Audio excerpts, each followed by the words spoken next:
The engine stopped arguing with me before it stopped working, which was somehow more unsettling.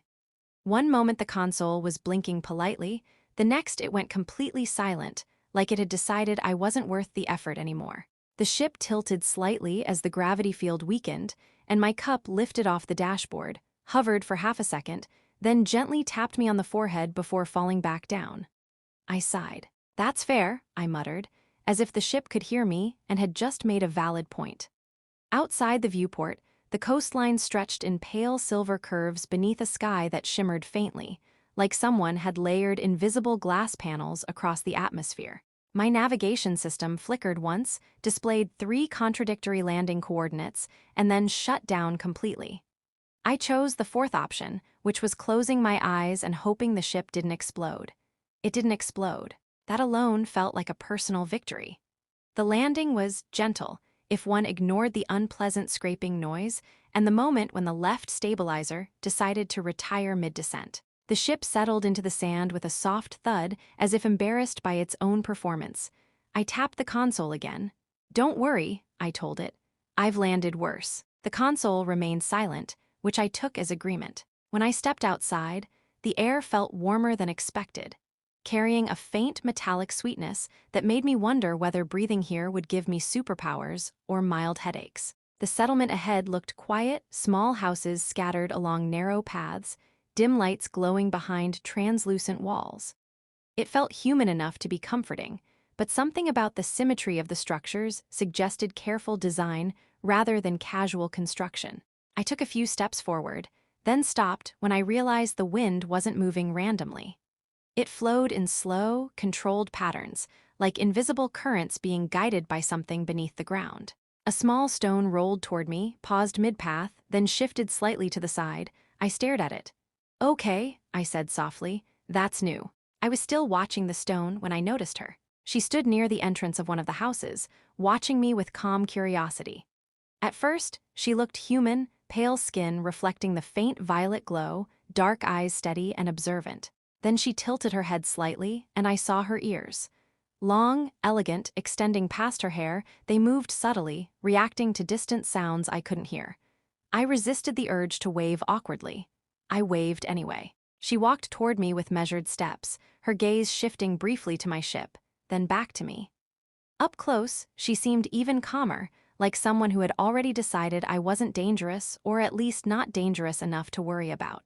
"Your ship sounds tired," she said quietly. "That's because it is," I replied.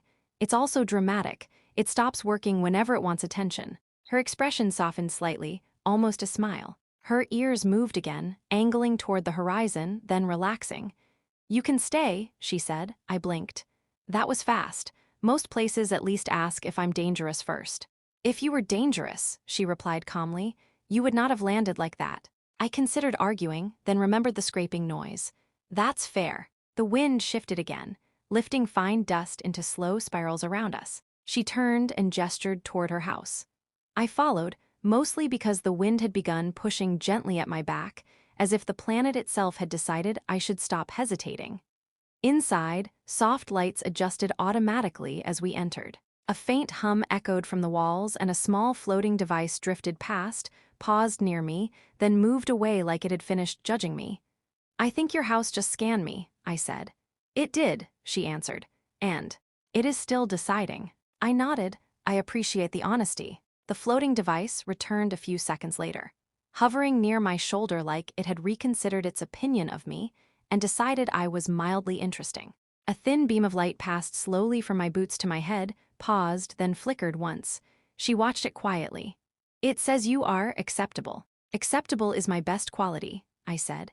"I've built my entire life around being acceptable." The device made a soft chime and drifted toward the ceiling, as if satisfied that I wouldn't accidentally destroy the house within the next 5 minutes. I stepped further inside, noticing how the floor adjusted subtly beneath my weight, like it was learning how I walked. The lights shifted as I moved, brightening just enough to stay comfortable. "You don't get many visitors, do you?" I asked. "Not often," she replied. "That's probably smart. Visitors usually bring problems. You a broken ship. That's a problem with personality." She glanced at me briefly, and again there was that faint almost smile. Her long ears tilted slightly toward a distant sound, then relaxed. I wondered how much she was hearing that I couldn't. A surface near the wall shimmered, and several small objects rose from it slowly, settling onto a narrow table.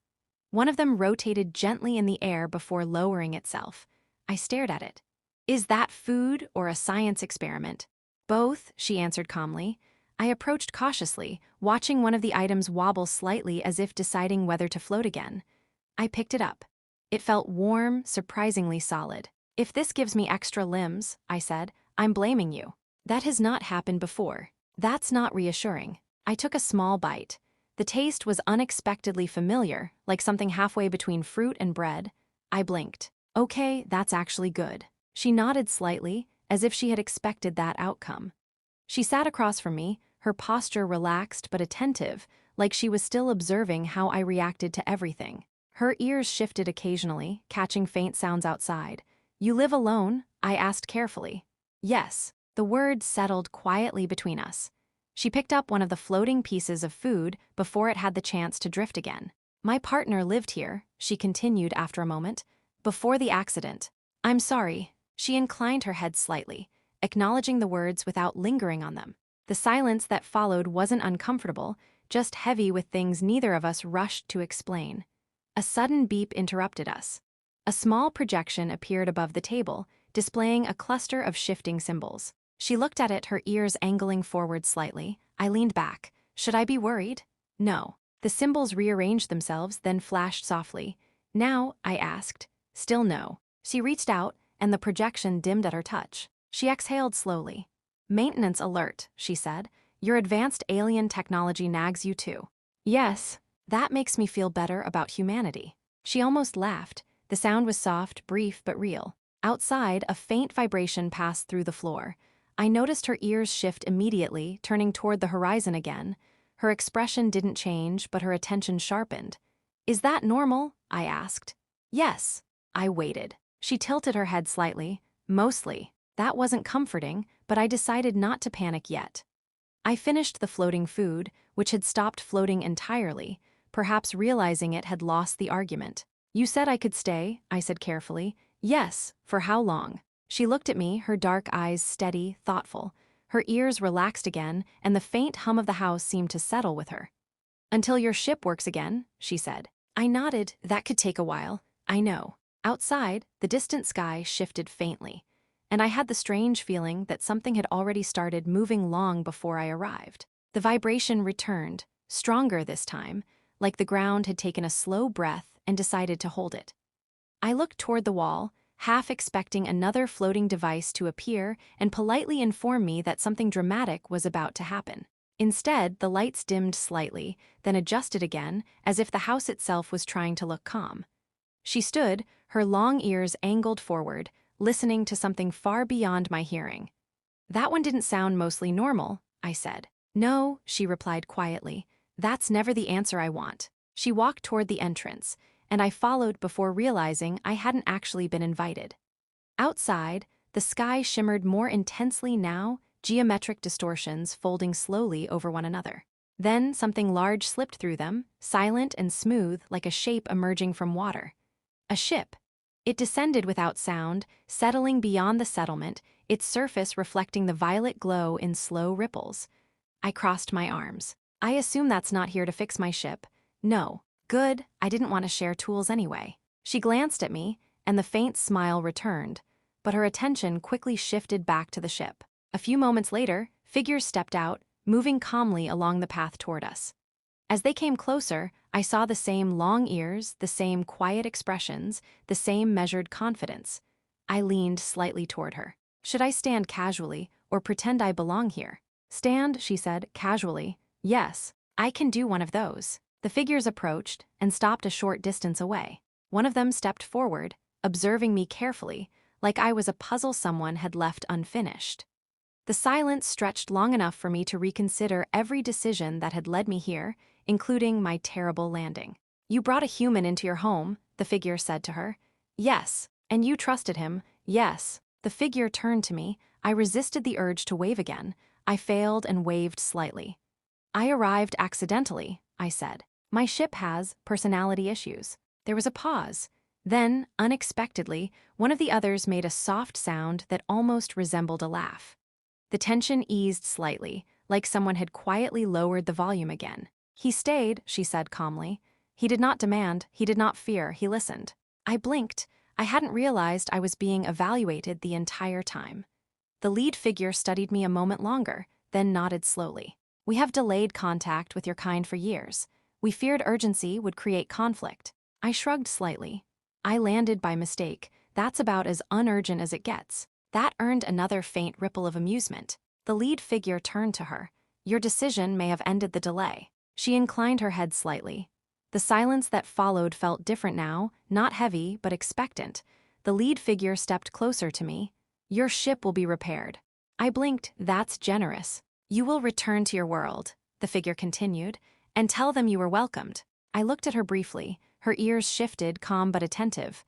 "I will," I said. The figure nodded, then turned away, the others following as calmly as they had arrived. The ship in the distance began to hum faintly, preparations already underway. I exhaled slowly. "That went better than expected." "Yes," she replied softly. We stood there for a moment, watching the distant lights move. I realized something then. When I had arrived, I had only been thinking about fixing my ship, leaving, continuing my routine. Now, the idea of leaving felt heavier. "You trusted me," I said quietly. "Yes. I didn't do anything special." She looked at me, her expression calm, her long ears relaxing as the vibrations faded. "You stayed," she said. I smiled faintly. "I guess I did." Later, as distant drones moved toward my ship, beginning repairs with quiet efficiency, I realized I wasn't the same person who had stepped out of that broken landing. I had arrived cautious, detached, ready to leave at the first opportunity. Now I understood that sometimes the most important journeys started with mistakes, broken engines, and invitations that felt too simple to matter. The sky shimmered once more, calm again, and for the first time since I landed, I wasn't thinking about leaving. The repair drones surrounded my ship with quiet efficiency, moving in coordinated patterns that made my own maintenance skills look like I usually fixed things with hope and mild optimism. Panels lifted, internal components floated out, and faint beams of light stitched fractures together as if metal were something flexible and cooperative. I stood beside her, watching my ship slowly regain its dignity. "I usually hit things with a tool until they work," I admitted. "That is one method," she replied. "It's my best method." One of the drones extended a small probe toward me, scanned my hand, then withdrew. "I think it judged me," I said. "It probably did. That makes two of us today." Her ears shifted slightly, catching distant mechanical sounds. The settlement felt calm again, but beneath the calm there was movement, quiet preparations, distant communications, invisible decisions being made.